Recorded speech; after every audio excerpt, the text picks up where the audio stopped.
Mga pagbasa ng mga salita ng makapangyarihang Diyos. Ukol sa paghahangad sa katotohanan. Paano sikaping mata mo ang katotohanan? 11.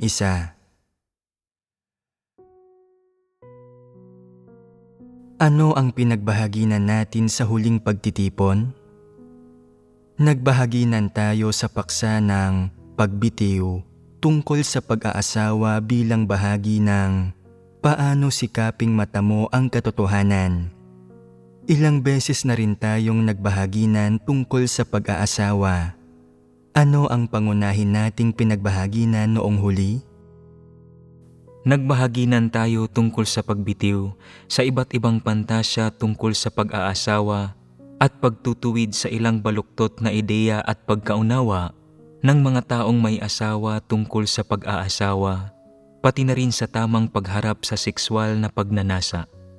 Sa pagtatapos, nagbahaginan tayo na ang paghahangad ng kasiyahan sa pag-aasawa ay hindi ang ating misyon. Nagbahaginan tayo tungkol sa paksa ng pagbitiw sa iba't ibang pantasya tungkol sa pag-aasawa. Kaya gaano karami ang inyong naunawaan at gaano karami ang inyong natatandaan?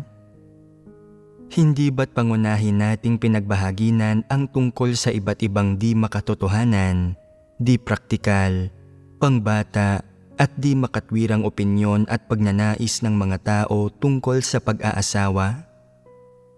Ang tamang pag-unawa at pag-intindi sa pag-aasawa at ang tamang pagharap sa pag-aasawa, ito ang saloobin na dapat taglayin ng mga tao tungkol sa pag-aasawa. Hindi dapat ituring ang pag-aasawa bilang isang laro o bilang isang bagay na tutugon sa lahat ng pantasya at di makatotohanang mga paghahangad. Ano ang kabilang sa iba't ibang pantasya tungkol sa pag-aasawa? May partikular na ugnayan ang mga pantasyang ito at ang iba't ibang saloobin ng mga tao sa buhay at, ang pinakamahalaga, ang mga ito ay nauugnay sa iba't ibang kasabihan, interpretasyon, at saloobin tungkol sa pag-aasawa na natatanggap ng mga tao mula sa mundo at lipunan. Ang mga kasabihan, interpretasyon, at saloobing ito ay samot-saring di makatotohanan at maling mga kasabihan at pananaw mula sa lipunan at sa lahat ng tao sa sangkatauhan. Bakit kailangang bitiwan ng mga tao ang mga bagay na ito? Dahil ang mga bagay na ito ay nagmumula sa tiwaling sangkatauhan. Dahil ang lahat ng ito ay iba't ibang uri ng pananaw at saloobin tungkol sa pag-aasawa na lumitaw mula sa buktot na mundo. At ang mga pananaw at saloobing ito ay lubos na lumilihis mula sa tamang definisyon at konsepto ng pag-aasawa na inorden ng Diyos para sa sangkatauhan. Ang konsepto at definisyon ng pag-aasawa na inorden ng Diyos para sa sangkatauhan ay mas nakatuon sa mga responsibilidad at obligasyon ng tao, pati na rin sa pagkatao, konsensya, at katwiran na dapat katawanin ng mga tao sa buhay. Ang definisyon ng Diyos sa pag-aasawa ay pangunahing naghihikayat sa mga tao kung paano gampanan ng tama ang kanilang mga responsibilidad sa loob ng balangkas ng pag-aasawa. Kung ikaw ay walang asawa at hindi mo kailangang tumupad ng mga responsibilidad sa buhay may asawa, kailangan mo pa ring magkaroon ng tamang pagkaunawa sa definisyon ng Diyos sa pag-aasawa. Ito ang isang aspekto. Ang isa pang aspekto ay na hinihikayat ng Diyos ang mga tao na maghanda na magpasan ng mga responsibilidad na kanilang dapat akuin sa loob ng balangkas ng pag-aasawa.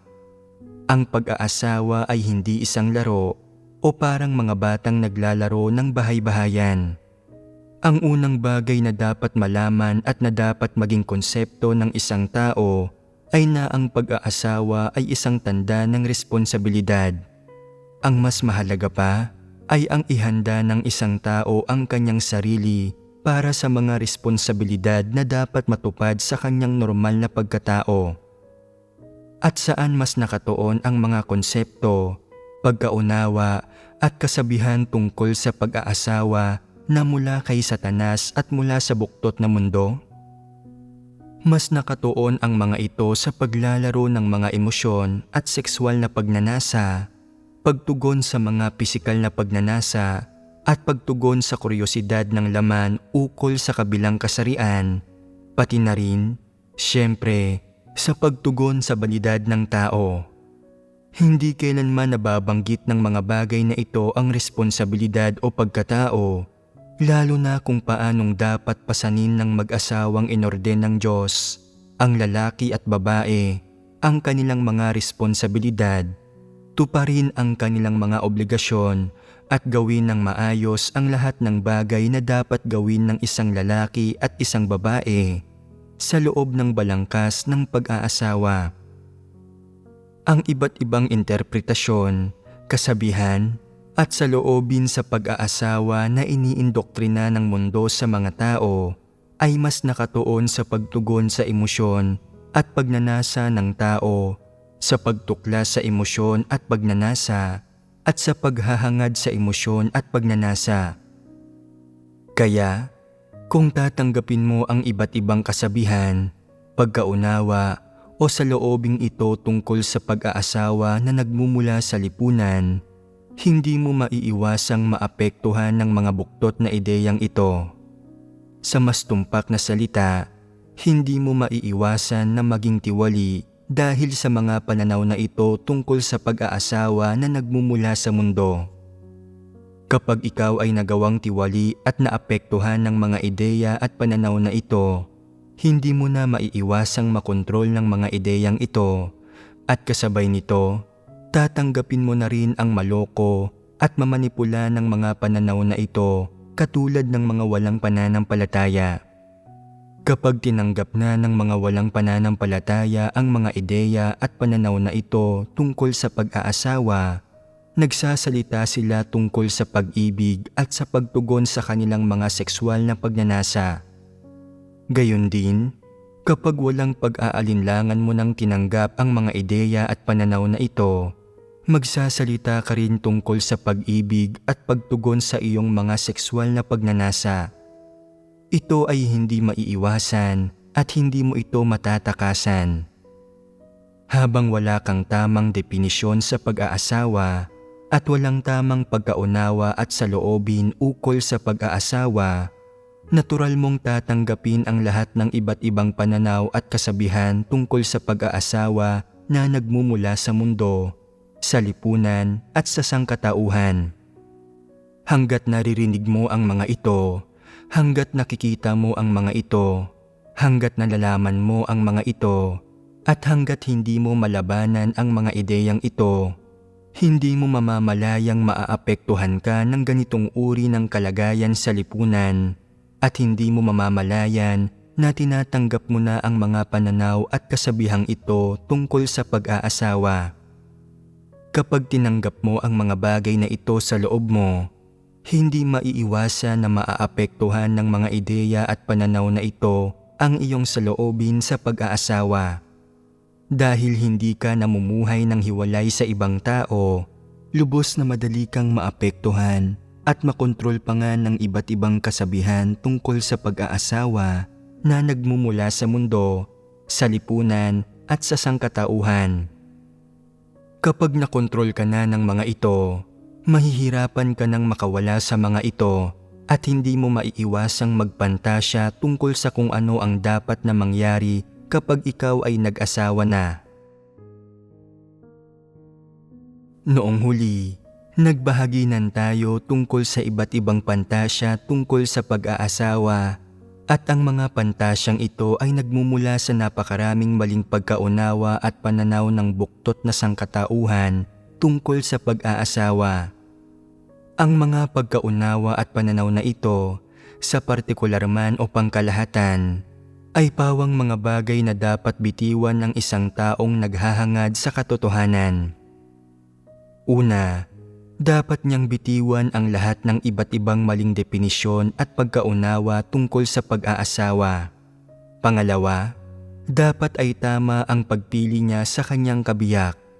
At pangatlo, dapat harapin ng tama ng mga may asawa na ang kanilang buhay may asawa.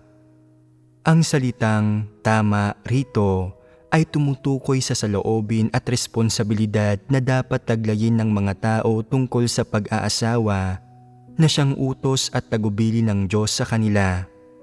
Dapat maunawaan ng mga tao na ang pag-aasawa ay hindi isang simbolo ng pag-ibig at na ang pagpasok sa pag-aasawa ay hindi pagpasok sa isang palasyo ng pag-aasawa o kaya naman ay pagpasok sa isang puntod.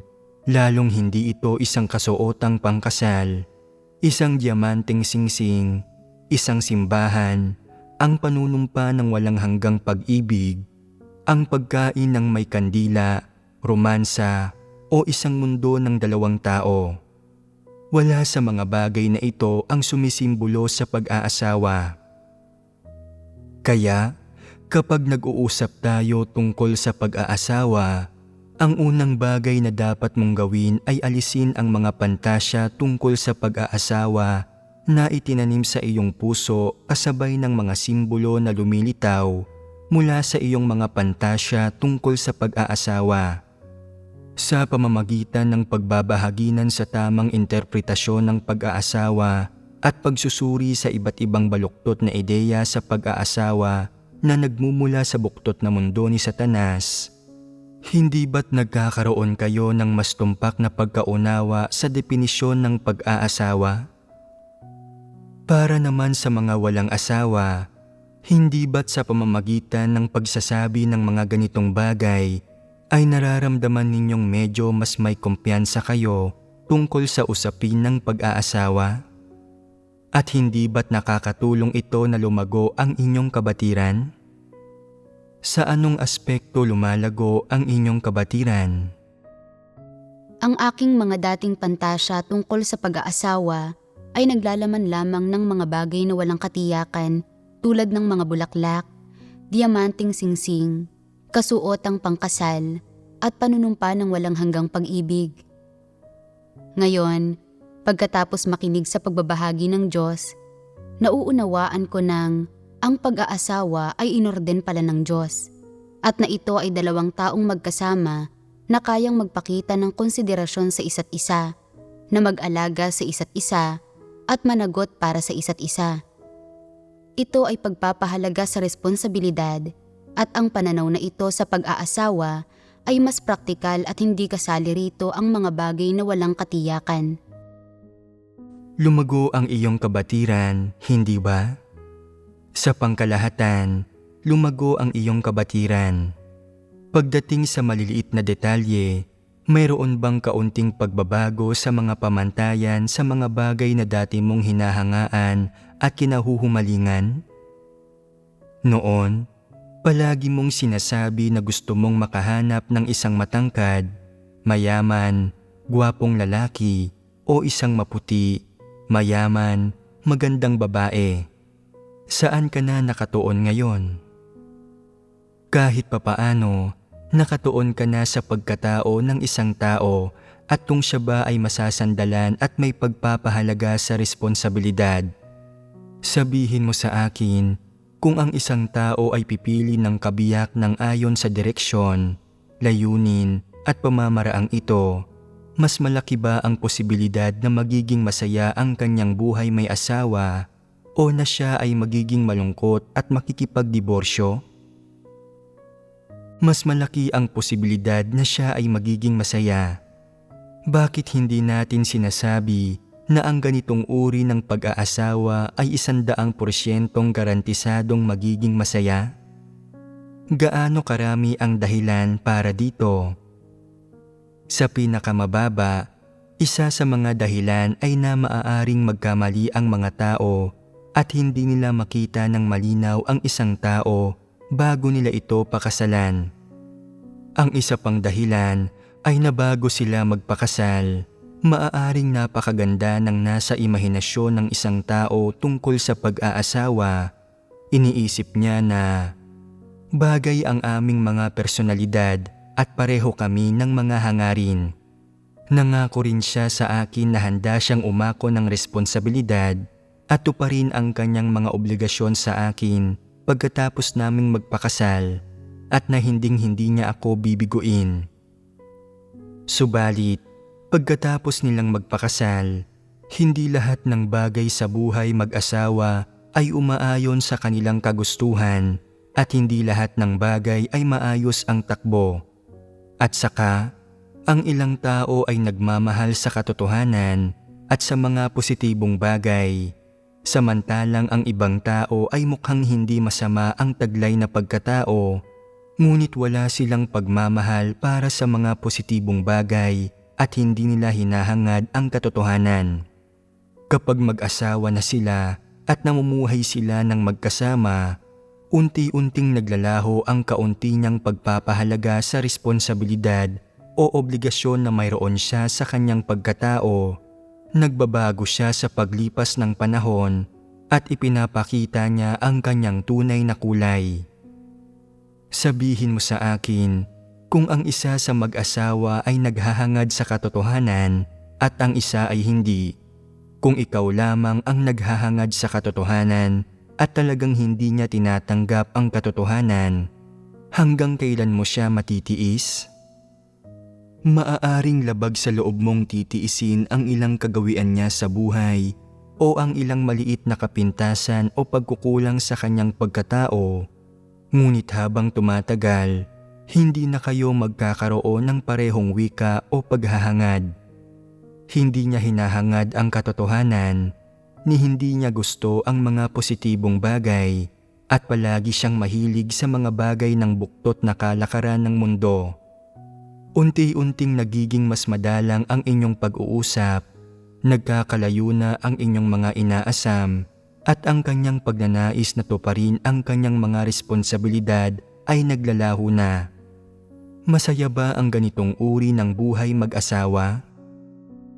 Hindi. Ano ang dapat mong gawin kung hindi ka masaya? Kung hindi na kayang magpatuloy ng dalawang tao, dapat silang maghiwalay sa lalong madaling panahon. Tama. Gaano katagal mula sa pagkakaroon ng ideyang ito sa simula hanggang sa sila ay maghiwalay? Sa simula, nagkakasundo ng maayos ang dalawang tao at pagkaraan ng ilang panahon ng pagkakasundo, nagsisimula na silang magbangayan. Pagkatapos nilang magbangayan, nagkakabati sila at kapag nagkabati na sila, nakikita ng babae na hindi nagbago ang lalaki kaya siya ay nagtitiis at pagkatapos ng ilang panahon ng pagtitiis, nagtatalo silang muli. Kapag umabot na sa sukdulan ang hidwaang ito, muling humuhupa ang mga bagay-bagay at iniisip niya, hindi kami bagay sa isa't isa at hindi ganito ang inakala kong mangyayari. Masakit ang pagsasama namin. Dapat na ba kaming magdiborsyo? Pero sobrang naging mahirap para sa amin na umabot sa puntong ito at napakaraming beses na naming naghiwalay at nagkabalikan. Hindi ko siya dapat idiborsyo ng ganoon-ganoon na lang. Dapat ko na lang itong tiisin. Ang mamuhay ng mag-isa ay hindi kailanman mas mainam kaysa sa dalawang taong namumuhay ng magkasama.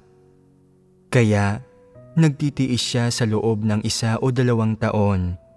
Habang mas tinitingnan niya ang kanyang asawa, mas lalong hindi na siya nasisiyahan at habang mas tumatagal ito, mas lalo siyang nadidismaya. Hindi na siya masaya sa pagsasama nila at mas lalong hindi na sila nagkakasundo kapag nag-uusap.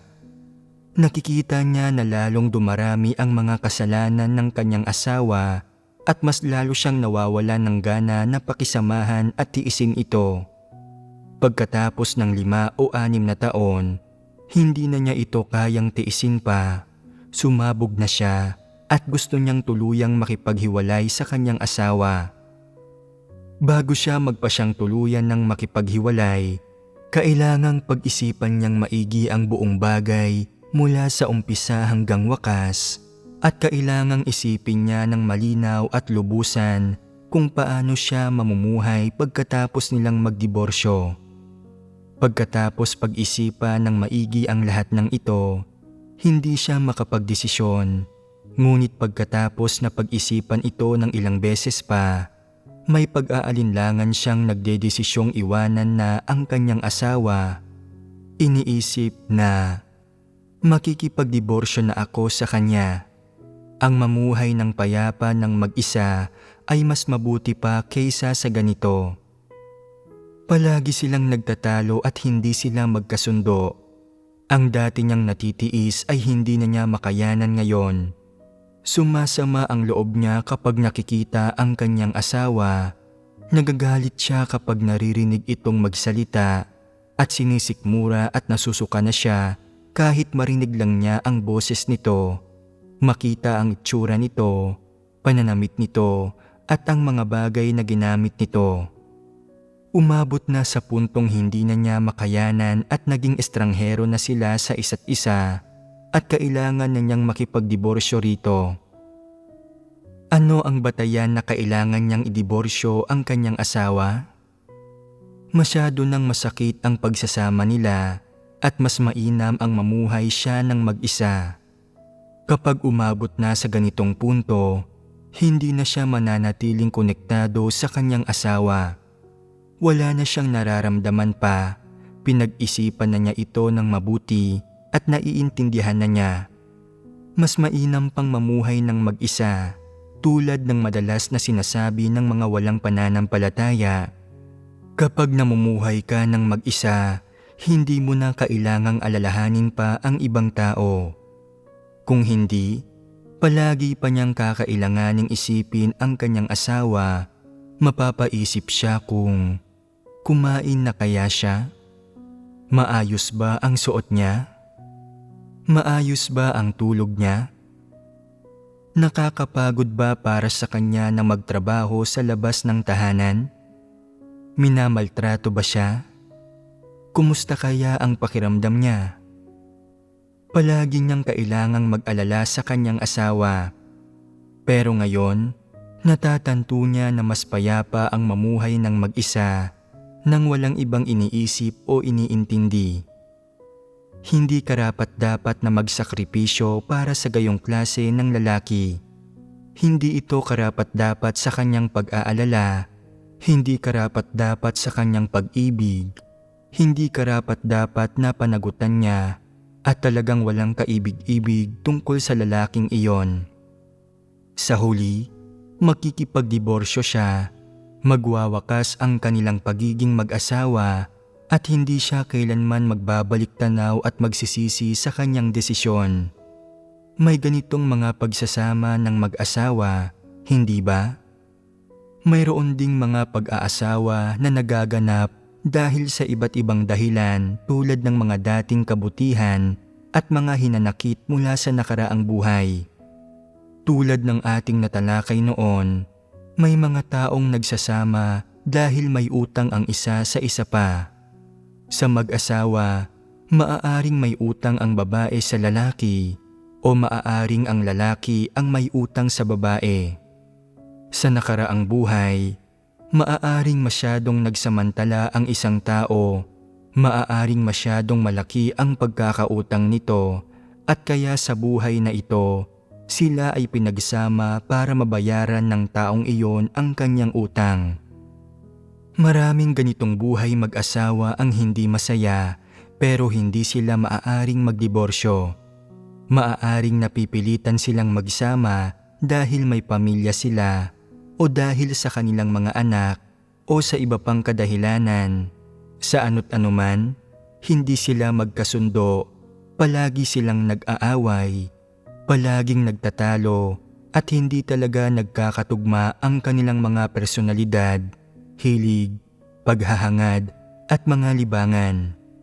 Hindi nila gusto ang isa't isa at parehong hindi na sila masaya sa kanilang pagsasama, ngunit hindi sila maaaring magdiborsyo, kaya nananatili silang magkasama hanggang sa kamatayan. Kapag malapit na ang kamatayan, kinakailangan pa rin nilang insultuhin ang kanilang kabiyak at sabihing, "Ayaw ko nang makita ka sa susunod na buhay." Sobra silang napupuot sa isa't isa, hindi ba?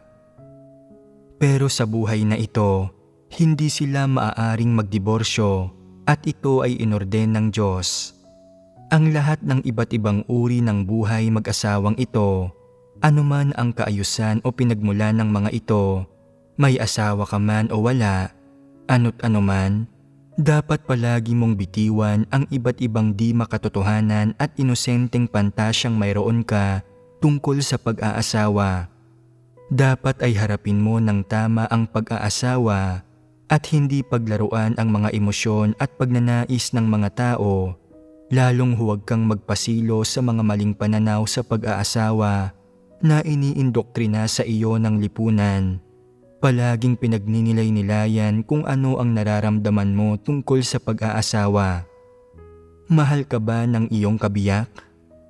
Nararamdaman mo ba na mahal ka ng iyong kabiyak? Mahal mo pa ba ang iyong kabiyak? Gaano pa ba kalaki ang pagmamahal mo sa iyong kabiyak? May nararamdaman pa ba ang iyong kabiyak para sa iyo? May nararamdaman ka pa ba para sa iyong kabiyak? Hindi kinakailangang maramdaman o pagnilayan ang mga bagay na ito. Lahat ito ay katawa-tawa at walang kabuluhang ideya. Habang mas pinagninilayan mo ang mga bagay na ito, mas lalo mong nararamdaman na nasa krisis ang iyong buhay may asawa at mas lalo kang nalulugmok sa ganitong mga kaisipan.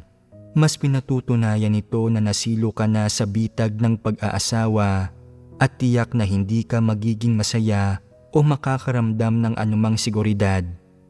Ito ay dahil kapag nalugmok ka sa mga ideya, pananaw at kaisipang ito, ang iyong buhay may asawa ay nagkakadepekto, ang iyong pagkatao ay nagiging baluktot, at ikaw ay ganap ding nakokontrol at nagagapos ng iba't ibang ideya at pananaw tungkol sa pag-aasawa na mula sa lipunan.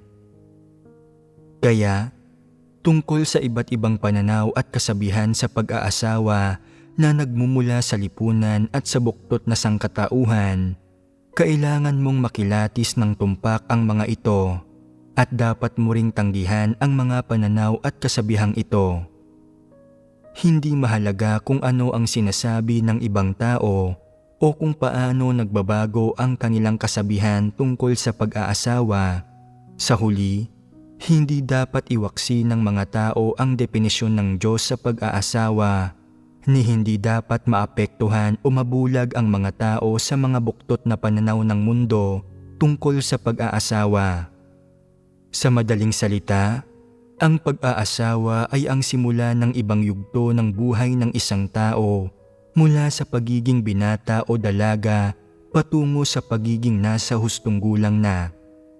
Ibig sabihin, kapag nasa hustong gulang ka na, pumapasok ka sa ibang yugto ng buhay at sa yugtong ito ng buhay, pumapasok ka sa pag-aasawa at mamumuhay kasama ang isang taong hindi mo kadugo.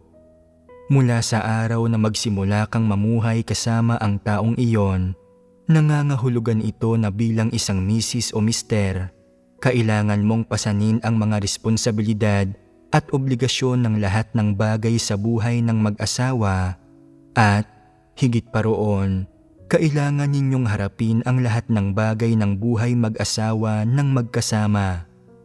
Ibig sabihin, ang pag-aasawa ay nangangahulugan na iniwan ng isang tao ang kanyang mga magulang, na nagpaalam siya sa buhay ng pagiging solo at na pumasok siya sa buhay ng pandalawang tao.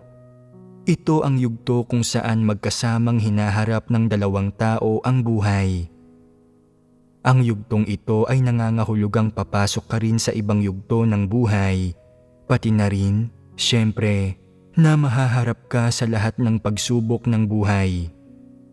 Kung paano mo pangangasiwaan ang buhay sa loob ng balangkas ng pag-aasawa at kung paano ninyo haharapin ng iyong kabiyak ang lahat ng bagay na sasapit sa inyo sa loob ng pag-aasawa ay maaaring mga pagsubok para sa iyo o ang mga bagay na ito ay maaaring pagpeperpekto sa iyo o ang mga ito ay maaaring mga sakuna. Ngunit siyempre, ang mga ito ay maaari ding mga pinagmulan ng higit pang karanasan sa buhay.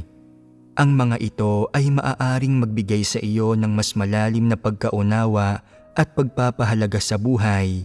Tama ba? Dito na natin tatapusin ang ating pagbabalik-aral sa paksa ng pagkakaroon ng tamang pagkaunawa sa pag-aasawa at sa iba't ibang pantasya tungkol sa pag-aasawa. Nagbahaginan tayo tungkol sa isa pang paksa noong huli. Ang paghahangad ng kaligayahan sa pag-aasawa ay hindi ang iyong misyon. Ano ang binigyang diin natin habang nagbabahaginan sa paksang ito? Ito ay na hindi natin dapat ipagkatiwala sa ating kabiyak, ang kaligayahan natin sa buhay. At hindi tayo dapat gumawa ng mga bagay na nagpapalugod sa ating kabiyak para lamang maakit natin sila o maprotektahan ang di umano'y pag-iibigan natin. Hindi natin dapat kalimutan na tayo ay mga nilikha at na ang mga responsibilidad at obligasyon na dapat nating tuparin sa pag-aasawa ay hindi sumasalungat sa mga tungkulin at responsibilidad na dapat nating tuparin bilang mga nilikha. Iniaasa ng maraming tao ang kanilang kaligayahan sa buhay sa pag-aasawa at ang kanilang layon sa paghahangad ng kaligayahan ay ang paghahangad ng kaligayahan at pagiging perpekto ng buhay may asawa. Naniniwala sila na kung masaya ang kanilang buhay may asawa at kung masaya sila sa kanilang kabiyak, mamumuhay sila ng masaya. Kaya, itinuturing nila ang kaligayahan ng kanilang buhay may asawa bilang isang panghabang buhay na misyon na dapat makamit sa pamamagitan ng walang humpay na pagsusumikap. Dahil dito, kapag pumasok sila sa pag-aasawa, maraming tao ang pumipiga ng kanilang utak sa kakaisip ng iba't ibang paraan upang mapanatiling sariwa ang kanilang pagsasama bilang mag-asawa. Ano ang ibig sabihin ng sariwa? Ito ay nangangahulugan, gaya nga ng sabi nila, na kahit gaano katagal na silang mag-asawa, palaging nararamdaman ng dalawang tao na sila ay magkadikit at hindi maaaring maghiwalay kailanman, katulad lamang noong bago pa lang sila naging magkarelasyon at gusto nilang palagi silang magkadikit at na hindi maghiwalay kailanman. Bukod dito, saan man sila naroroon at sa lahat ng oras, palagi nilang naiisip ang kanilang kabiyak at nangungulila rito at ang kanilang puso ay puno ng boses, ngiti, pananalita at kilos ng kanilang kabiyak.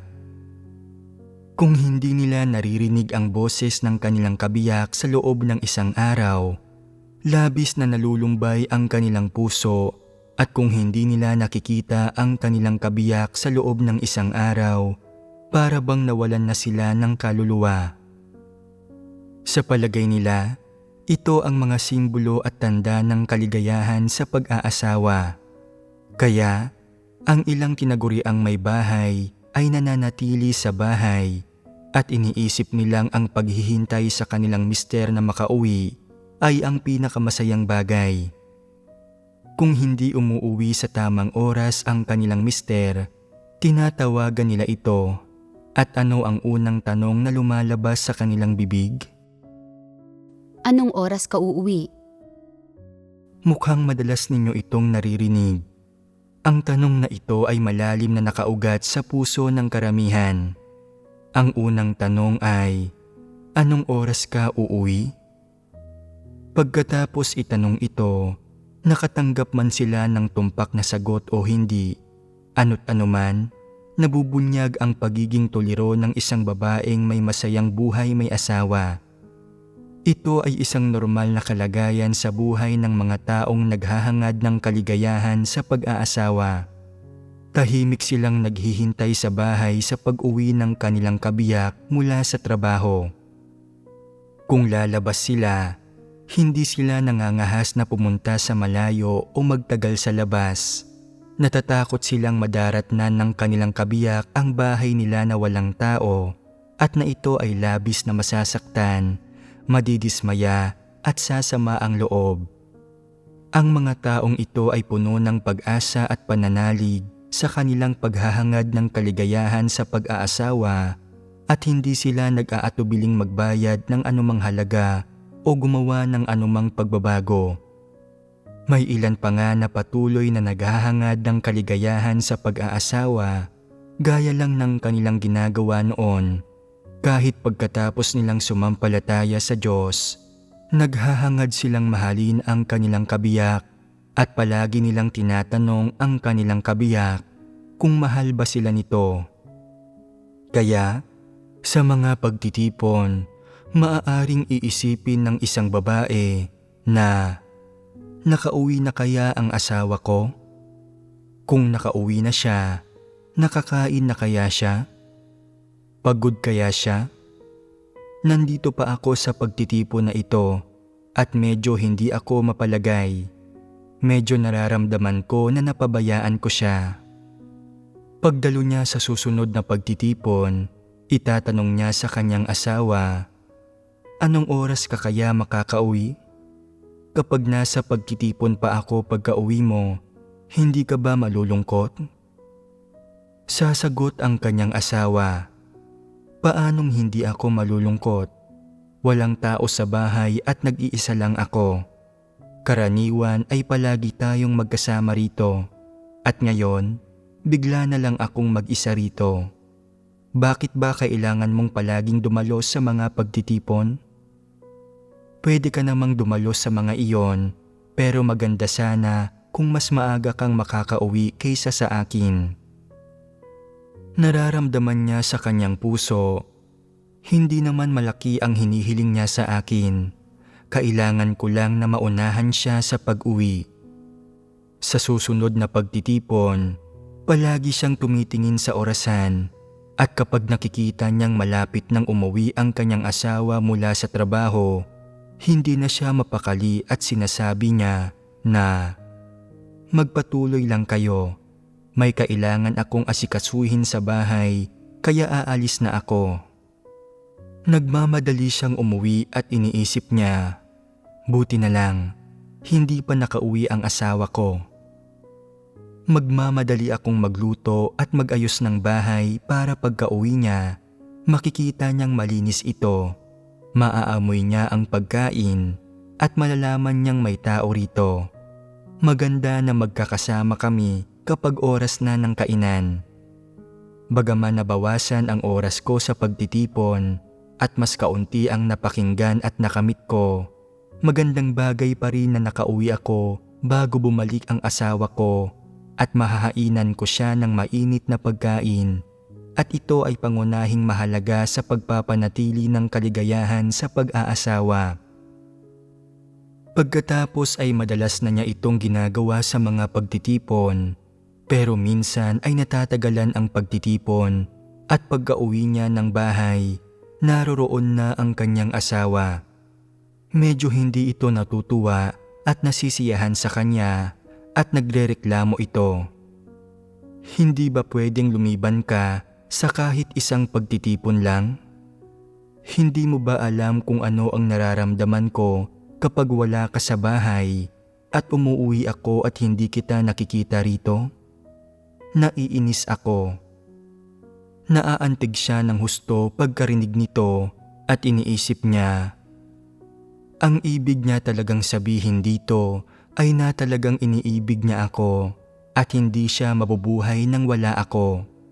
Naiinis siya kapag nakikita niyang wala ako rito. Napakasaya ko. Bagaman medyo galit ang tono niya, nararamdaman ko pa rin ang pagmamahal niya sa akin. Kailangan kong mag-ingat sa susunod at kahit gaano pa kahaba ang pagtitipon, dapat akong umuwi ng maaga. Hindi ko pwedeng biguin ang kanyang pagmamahal para sa akin. Hindi mahalaga kung medyo kaunti lang ang nakakamit ko at kung medyo kaunti lang ang napapakinggan kong mga salita ng Diyos sa mga pagtitipon. Mula noon, kapag dumadalo siya sa mga pagtitipon, ang tanging naiisip niya ay ang makauwi na sa bahay para maging karapat-dapat sa pagmamahal ng kanyang asawa at para mapanatili ang kaligayahan na kanyang hinahangad sa buhay may asawa. Medyo may palagay siya na kung hindi siya makakauwi ng maaga, bibiguin niya ang pagmamahal sa kanya ng kanyang asawa at kung patuloy niya itong bibiguin ng ganoon, iniisip niya na baka maghanap ito ng iba at hindi na siya iibigin ito ng gaya ng dati. Naniniwala siya na palaging isang kaligayahan ang umibig at ang ibigin at na ang pagpapanatili sa relasyong ito ng pag-iibigan ay ang kanyang hinahangad sa buhay. Isang bagay na determinado siyang hangarin, kaya iyon ang ginagawa niya ng walang pag-aatubili o pag-aalinlangan. May ilang tao pa nga na kapag umaalis at gumaganap ng kanilang tungkulin sa labas ng bahay, ay madalas nagsasabi sa kanilang lider, "Hindi ako pwedeng magpalipas ng magdamag nang wala sa bahay. May asawa ako, kaya kung hindi ako uuwi, malulungkot ang asawa ko. Sasama ang loob niya kung wala ako roon kapag nagising siya sa gabi. Masasaktan siya kapag wala ako roon pagdilat niya ng kanyang mga mata sa umaga. Kung madalas akong hindi uuwi, hindi ba't pagdududahan ng asawa ko ang aking katapatan at kalinisan ng konsensya?" Nang magpakasal kami, nagkasundo kami na maging tapat sa isa't isa. Anuman ang mangyari, kailangan kong tuparin ang aking pangako. Gusto kong maging karapat-dapat sa kanya dahil wala nang ibang nagmamahal sa akin ng ganito sa mundong ito. Kaya, upang mapatunayan na malinis ang aking konsensya at naganap akong tapat sa kanya, hindi talaga pwedeng wala ako sa bahay buong magdamag. Kahit gaano pa kaabala ang gawain ng iglesia o kahit gaano pa kaapurahan ang aking tungkulin, kailangan kong umuwi kahit 10 oras na ng gabi. Sinasabi niya na ito ay para mapanatili ang kanyang kalinisan ng konsensya at katapatan, ngunit ito ay isang formalidad lamang, mga salita lamang, samantalang ang totoo ay natatakot lang siyang maging malungkot at na maghiwalay silang mag-asawa. Mas gugustuhin niyang mawala ang kanyang tungkulin at talikdan ang tungkuling dapat niyang gampanan upang mapanatili ang kanyang kaligayahan sa pag-aasawa, na para bang ang kaligayahan sa pag-aasawa ang kanyang motibasyon at ang pinagmumulan ng lahat ng kanyang ginagawa. Kung walang masayang buhay may asawa, hindi niya magagampanan ang tungkulin ng isang nilikha. Kung walang masayang buhay may asawa, hindi niya magagawang maging isang mabuting nilikha. Itinuturing niya ang hindi pagbigo sa pag-ibig sa kanya ng kanyang asawa at ang manatiling iniibig nito bilang mga tanda ng kaligayahan sa pag-aasawa at ang mga layon sa buhay na dapat niyang hangarin. Kapag isang araw ay nararamdaman niya na hindi na siya masyadong iniibig ng kanyang asawa o may nagawa siyang mali at binigo niya ang pag-ibig sa kanya ng kanyang asawa, na nagiging dismayado ang kanyang asawa sa kanya at hindi ito natutuwa sa kanya, mararamdaman niya na parang mawawalan siya ng katinuan. Hindi na siya dadalo sa mga pagtitipon o magbabasa ng mga salita ng Diyos. At kahit na kapag kailangan ng iglesia na gumanap siya ng ilang tungkulin, kung ano-ano ang kanyang idadahilan para makatanggi. Halimbawa, sasabihin niya na masama ang pakiramdam niya o na mayroong apurahang issue sa bahay at gagamit pa nga siya ng mga walang kabuluhan at mabababaw na palusot para makaiwas sa pagganap ng tungkulin. Itinuturing ng mga taong ito ang kaligayahan sa pag-aasawa bilang labis na mahalaga sa buhay. Ibinibigay pa nga ng ilang tao ang lahat ng kanilang makakaya upang mapanatili ang kaligayahan sa kanilang buhay may asawa at hindi sila nag-aatubiling magbayad ng anumang halaga para itali ang puso ng kanilang asawa at kumapit rito upang palagi silang iibigin ng kanilang asawa nang hindi kailanman nawawala ang pagmamahal na mayroon sila noong bagong kasal sila at hindi kailanman nawawala ang nararamdaman nila tungkol sa pag-aasawa sa simula pa lang. May ilang babae pa nga na nagsasakripisyo pa ng mas malaki. May ilang nagpapatangos ng kanilang ilong, may ilang nagpapabago ng hugis ng kanilang baba, at may ilang nagpapalaki ng kanilang dibdib at nagpapatanggal ng taba. Tinitiis nila ang anumang sakit. May ilang babae pa ngang nag-iisip na masyadong mataba ang kanilang mga binti, kaya nagpapaopera sila para mapapayat ang kanilang mga binti, at sa huli ay napipinsala ang kanilang mga nerve at hindi na sila makatayo. Kapag nakikita ito ng mister ng ganitong babae, sinasabi nito, "Mataba ang binti mo noon, pero normal na tao ka pa rin naman noon. Ngayon ay hindi ka na makatayo at wala ka ng silbi. Gusto ko nang makipagdiborsyo." Kita mo, nagbayad siya ng gayon kalaking halaga at ito ang kanyang napala sa huli. May ilang babae rin na nagbibihis ng maganda araw-araw, na nagpapabango at nagpupulbo ng kanilang mukha. Naglalagay sila ng iba't ibang uri ng kolorete sa mukha tulad ng lipstick, blusher at eyeshadow para manatili silang mukhang bata at maganda upang maging kaakit-akit sila sa kanilang kabiyak at upang ibigin sila ng kanilang kabiyak gaya noong una. Gayon din, marami ring isinasakripisyo ang mga lalaki para sa kaligayahan sa pag-aasawa. May isang tao na sinabihan ng, "Kilala ka ng maraming tao bilang isang mananampalataya sa Diyos. Napakaraming tao rito ang nakakakilala sa iyo. Kaya nanganganib kang maisumbong at maaresto. Kaya kailangan mong umalis dito at gampanan ang iyong tungkulin sa ibang lugar." Pagkatapos ay nababagabag siya at iniisip niya, "Pero kung aalis ako, ibig sabihin ba ay katapusan na ng aking buhay may asawa? Magsisimula na ba itong gumuho ngayon? Kung aalis ako sa bahay, maghahanap ba ng iba ang aking asawa? Maghihiwalay na ba kami simula ngayon? Hindi na ba kami muling magkakasama?" Nalulungkot siya habang iniisip ang mga bagay na ito at kaya nagsisimula siyang makipagtawaran. Sinasabi niya, "Pwede ba akong manatili? Ayos lang kahit isang beses lang akong umuwi sa isang linggo. Kailangan kong alagaan ang pamilya ko." Ang totoo, hindi talaga niya iniisip ang pag-aalaga sa kanyang pamilya. Natatakot siya na makakahanap ng iba ang kanyang asawa at na hindi na siya magkakaroon ng anumang kaligayahan sa pag-aasawa. Ang kanyang puso ay puno ng pangamba at takot. Ayaw niyang mawala at maglaho ng ganito ang kaligayahan sa kanyang pag-aasawa.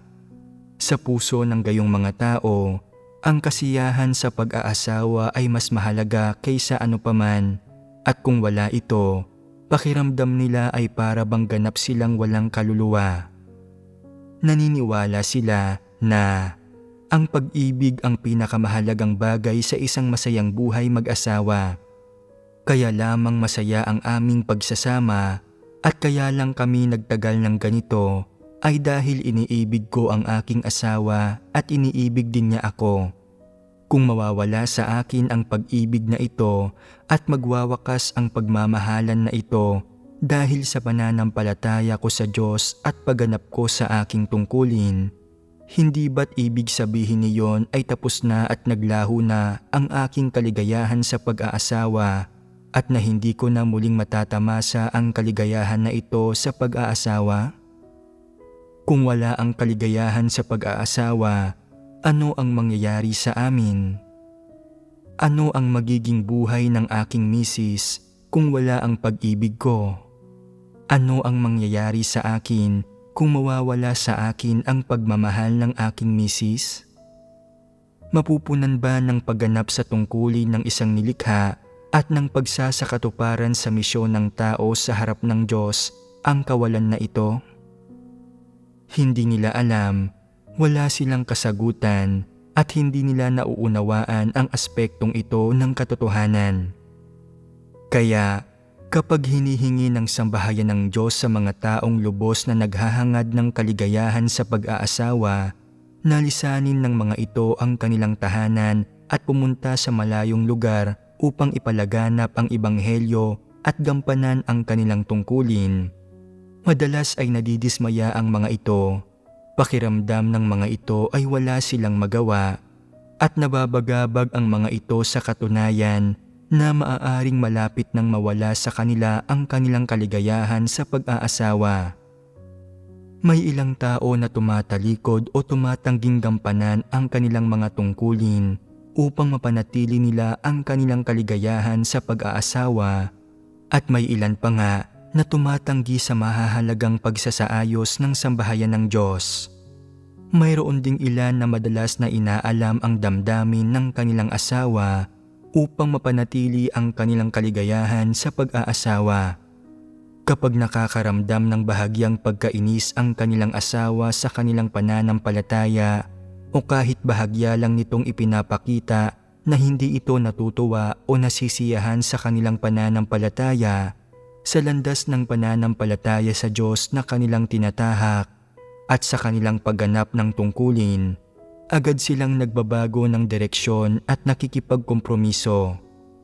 Para mapanatili ang kanilang kaligayahan sa pag-aasawa, madalas silang nakikipagkompromiso sa kanilang asawa kahit pa mga hulugan ito ng pagsuko sa mga oportunidad na magampanan ang kanilang tungkulin at pagsuko sa oras na para sa mga pagtitipon, sa pagbabasa ng mga salita ng Diyos at sa pagsasakatuparan ng mga espiritual na debosyon para lang maipakita sa kanilang asawa na sinasamahan nila ito para hindi maramdaman ng kanilang asawa na nag-iisa ito at nalulumbay at para maipadama nila sa kanilang asawa ang kanilang pagmamahal. Mas gugustuhin pa nilang gawin ito kaysa mawala ang pagmamahal ng kanilang asawa o mawalay sa pagmamahal nito. Ito ay dahil nararamdaman nila na kung isusuko nila ang pag-ibig ng kanilang asawa alang-alang sa kanilang pananampalataya o sa landas ng pananampalataya sa Diyos na kanilang tinatahak, ibig sabihin nito ay tinalikdan na nila ang kanilang kaligayahan sa pag-aasawa at hindi na nila ito mararamdaman at sila ay magiging isang taong nag-iisa, kaawa-awa at kahabag-habag. Ano ang ibig sabihin ng pagiging kaawa-awa at kahabag-habag? Ang ibig sabihin nito ay isang taong walang pag-ibig o pagmamahal ng iba. Bagaman nauunawaan ng mga taong ito ang ilang doktrina at ang kahalagahan ng pagsasagawa ng Diyos sa kanyang gawain ng pagliligtas, at syempre, nauunawaan nila na bilang isang nilikha ay dapat nilang gampanan ang tungkulin ng isang nilikha dahil ipinagkakatiwala nila sa kanilang asawa ang kanilang sariling kaligayahan at syempre, iniaasa rin nila ang kanilang sariling kaligayahan sa kanilang kaligayahan sa pag-aasawa. Bagaman nauunawaan at alam nila ang kanilang dapat gawin, hindi pa rin nila kayang bitiwan ang kanilang paghahangad ng kaligayahan sa pag-aasawa. Mali nilang itinuturing ang paghahangad ng kaligayahan sa pag-aasawa bilang ang misyon na dapat nilang hangarin sa buhay na ito at mali nilang itinuturing ang paghahangad ng kaligayahan sa pag-aasawa bilang ang misyon na dapat hangarin at isakatuparan ng isang nilikha. Hindi ba't ito ay isang pagkakamali? Ano ang mali sa paghahangad ng kaligayahan sa pag-aasawa? Ito ba ay naaayon sa definisyon ng Diyos sa pag-aasawa at sa ipinagkakatiwala niya sa mga may asawa? Ano ang mali rito? Sinasabi ng ilang tao, sinabi ng Diyos na hindi maganda para sa isang lalaki na mamuhay ng mag-isa. Kaya nilikha niya ang isang asawa para sa lalaki at sinasamahan ng asawang ito ang lalaki. Hindi ba't iyon ang definisyon ng Diyos sa pag-aasawa?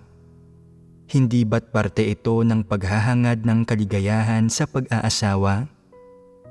Ang dalawang taong nagsasama at gumagampan sa mga responsibilidad sa isa't isa, ano ang mali roon?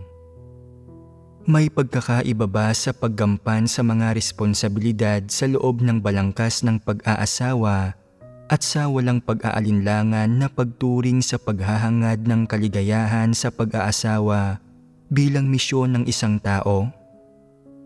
Ano ang problema rito? Itinuturing nila ang paghahangad ng kaligayahan sa pag-aasawa bilang ang kanilang pinakamahalagang misyon. Samantalang ang totoo, ang pinakamalaking responsibilidad ng nabubuhay na tao ay ang gampanan ang kanyang tungkulin bilang isang nilikha sa harap ng lumikha. Nagkamali sila ng pagkaunawa sa layo na dapat hangarin sa buhay. May gusto pa bang magsalita tungkol dito? Kapag hindi maharap ng tama ng isang tao ang mga responsibilidad at obligasyon na dapat niyang tuparin sa buhay may asawa, gugugulin niya ang kanyang oras at enerhiya sa pagpapanatili ng kanyang buhay may asawa. Gayunpaman, ang tamang pagharap sa mga responsibilidad ng pag-aasawa ay, una sa lahat, ang huwag kalimutan na ang isang tao ay isang nilikha at na dapat niyang gugulin ang karamihan ng kanyang oras sa paggampan ng kanyang tungkulin at pagsasakatuparan ng ipinagkakatiwala sa kanya ng Diyos at ng misyon na ibinibigay sa kanya ng Diyos. Pagkatapos ay dapat niyang tuparin ang kanyang mga responsibilidad at obligasyon sa loob ng balangkas ng pag-aasawa. Ang dalawang bagay na ito ay magkaiba. Ang paghahangad ba ng kaligayahan sa pag-aasawa ang layo na dapat hangarin ng mga tao sa buhay kapag sila ay may asawa na? May kinalaman ba ito sa pag-aasawa na inorden ng Diyos? Ipinagkaloob ng Diyos ang pag-aasawa sa tao at ipinagkaloob niya sa inyo ang isang kapaligiran kung saan maaari mong tuparin ang mga responsibilidad at obligasyon ng isang lalaki o babae sa loob ng balangkas ng pag-aasawa. Ipinagkaloob ng Diyos sa iyo ang pag-aasawa na ibig sabihin ay ipinagkaloob niya sa iyo ang isang kabiyak. Sasamahan ka ng kabiyak na ito hanggang sa katapusan ng buhay na ito at sasamahan ka sa bawat yugto ng buhay. Ano ang ibig kong sabihin sa sasamahan? Ibig kong sabihin ay tutulungan at aalagaan ka ng iyong kabiyak. Makakasalo mo siya sa lahat ng bagay na iyong makakaharap sa buhay. Ibig sabihin, gaano man karaming bagay ang kakaharapin mo, hindi mo na haharapin ang mga ito ng mag-isa. Sa halip, dalawa kayong magkasama na haharap sa mga ito.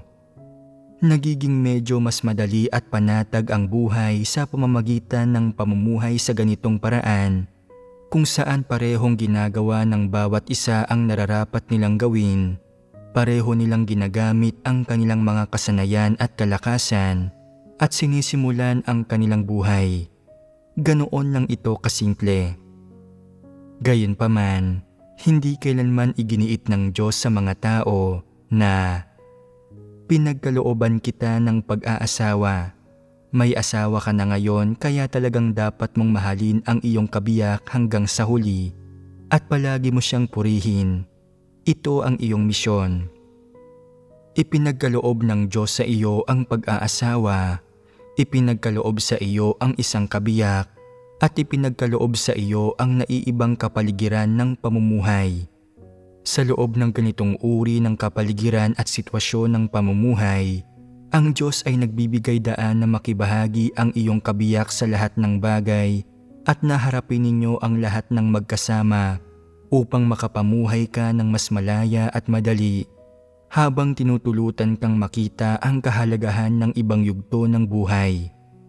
Gayunpaman, hindi ka ipinagkanulo ng Diyos sa pag-aasawa. Ano ang ibig kong sabihin dito? Ibig kong sabihin, hindi binawi ng Diyos ang iyong buhay, kapalaran, misyon, ang landas na iyong tinatahak sa buhay, ang direksyon na iyong pinipili sa buhay, at ang uri ng pananalig na mayroon ka at hindi niya ito ibinigay sa iyong kabiyak upang ang iyong kabiyak ang magtakda nito para sa iyo. Hindi niya sinabi na ang uri ng kapalaran, mga paghahangad, landas sa buhay at pananaw sa buhay ng isang babae ay dapat na itakda ng kanyang mister o na ang uri ng kapalaran, mga paghahangad, pananaw sa buhay at buhay ng isang lalaki ay dapat na itakda ng kanyang misis. Hindi kailanman sinabi ng Diyos ang gayong mga bagay at hindi niya inorden ang mga bagay sa ganitong paraan. Kita mo? Sinabi ba ng Diyos ang gayong bagay nang itatag niya ang pag-aasawa para sa sangkatauhan? Hindi kailanman sinabi ng Diyos na ang paghahangad ng kaligayahan sa pag-aasawa ay misyon sa buhay ng isang babae o lalaki at na dapat mong panatilihing mabuti ang kasiyahan ng iyong buhay may asawa upang maisakatuparan ang misyon sa iyong buhay at upang magtagumpay ka sa pag-asal bilang isang nilikha. Hindi kailanman sinabi ng Diyos ang gayong bagay. Hindi rin sinabi ng Diyos na dapat mong piliin ang landas ng iyong buhay sa loob ng balangkas ng pag-aasawa. Makakamit mo man ang kaligtasan o hindi, ay itatakda ng iyong buhay may asawa at ng iyong asawa. Ang iyong pananaw sa buhay at kapalaran ay itatakda ng iyong asawa. Kahit minsan ba ay sinabi ng Diyos ang gayong bagay? Inorden ng Diyos ang pag-aasawa para sa iyo at pinagkalooban ka niya ng isang kabiyak. Pumapasok ka sa pag-aasawa, ngunit hindi nagbabago ang iyong pagkakakilanlan at katayuan sa harap ng Diyos. Ikaw pa rin iyan. Kung ikaw ay isang babae, babae ka pa rin sa harap ng Diyos. Kung ikaw ay isang lalaki, lalaki ka pa rin sa harap ng Diyos. Ngunit may isang bagay na pareho sa inyo, at iyon ay, lalaki ka man o babae, kayong lahat ay nilikha sa harap ng lumikha. Sa loob ng balangkas ng pag-aasawa, kayo ay nagpaparaya at nagmamahal sa isa't isa, nagtutulungan at sumusuporta sa isa't isa, at ito ay pagtupad sa inyong mga responsibilidad. Ngunit sa harap ng Diyos, ang mga responsibilidad na dapat mong tuparin at ang misyon na dapat mong isakatuparan ay hindi maaaring mapalitan ng mga responsibilidad na tinutupad mo para sa iyong kabiyak. Kaya, kapag hindi nagkakatugma ang iyong mga responsibilidad sa iyong kabiyak at ang tungkulin na dapat gampanan ng isang nilikha sa harap ng Diyos, ang dapat mong piliin ay ang gampanan ang tungkulin ng isang nilikha at hindi ang tuparin ang iyong mga responsibilidad sa iyong kabiyak. Ito ang direksyon at layunin na dapat mong piliin at, syempre, ito rin ang misyon na dapat mong isakatuparan. Gayunpaman, may ilang tao na nagkakamali dahil ginagawa nilang misyon ng kanilang buhay ang paghahangad ng kaligayahan sa pag-aasawa o ang pagtupad ng kanilang mga responsibilidad sa kanilang kabiyak at ang kanilang pagmamalasakit, pag-aalaga at pagmamahal sa kanilang kabiyak at itinuturing nila ang kanilang kabiyak bilang ang kanilang langit, ang kanilang tadhana. Mali ito. Ang iyong tadhana ay nasa ilalim ng kataas-taasang kapangyarihan ng Diyos at hindi ito pinamamahalaan ng iyong kabiyak. Hindi mababago ng pag-aasawa ang iyong tadhana, ni ang katunayan na ang Diyos ang namamahala sa iyong tadhana. Tungkol sa uri ng pananaw sa buhay na dapat mong taglayin at sa landas na dapat mong sundin, dapat mong hanapin ang mga ito sa mga salita ng itinuturo at mga hinihingi ng Diyos.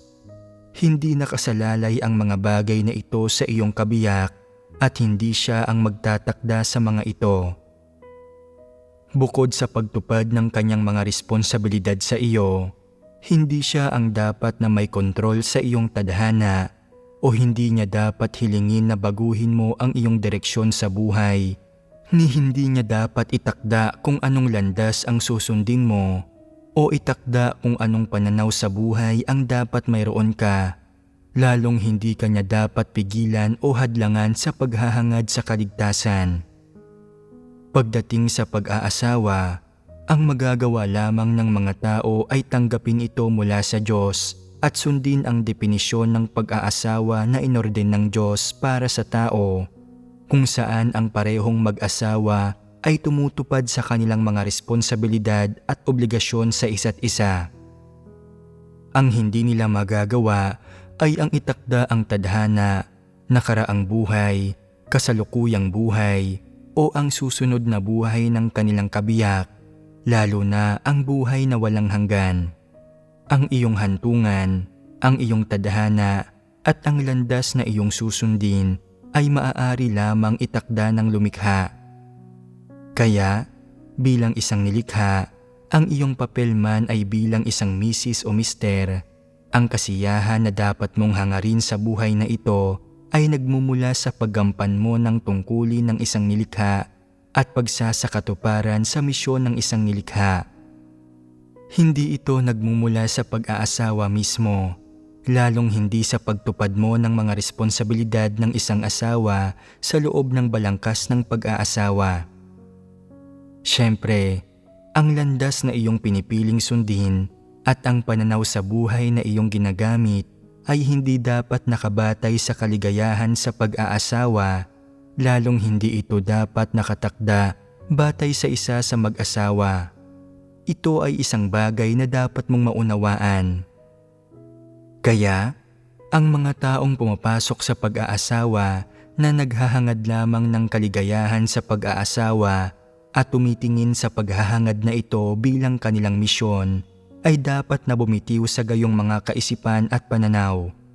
Dapat nilang baguhin ang paraan ng kanilang pagsasagawa at baguhin ang direksyon ng kanilang buhay. Pumapasok ka sa pag-aasawa at namumuhay kasama ang iyong kabiyak sa ilalim ng ordinasyon ng Diyos, iyon lamang at sapat na ito upang tuparin ang mga responsibilidad ng isang misis o mister habang magkasama kayo sa buhay. Tungkol naman sa kung anong landas ang iyong sinusunod at anong pananaw sa buhay ang iyong ginagamit, ang iyong kabiyak ay walang obligasyon at walang karapatan na itakda ang mga bagay na ito.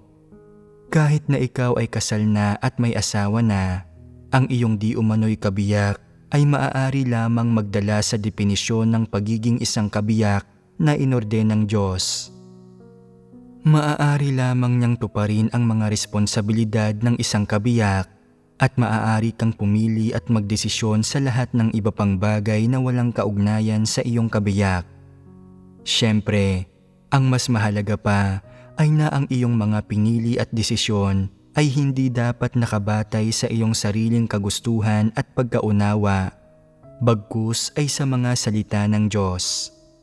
Nauunawaan mo ba ang pagbabahagi sa bagay na ito? Kaya, ang mga ikinikilos ng sinumang kabiyak sa loob ng balangkas ng pag-aasawa na pursigido sa paghahangad ng kaligayahan sa pag-aasawa o gumagawa ng anumang sakripisyo ay hindi gugunitain ng Diyos. Gaano man kahusay o kaperpekto ang pagtupad mo sa iyong mga obligasyon at responsibilidad mo sa iyong kabiyak, o gaano mo man natutugunan ang mga ekspektasyon ng iyong kabiyak, sa madaling salita, gaano mo man kahusay o kaperpekto na napapanatili ang iyong kaligayahan sa pag-aasawa, o gaano man ito kakahanga-hanga, hindi ito nangangahulugan na natupad mo na ang misyon ng isang nilikha. Hindi rin ito nagpapatunay na ikaw ay isang nilikha na pasok sa pamantayan. Marahil, ikaw ay isang perpektong asawa, ngunit nasa loob pa rin ito ng balangkas ng pag-aasawa.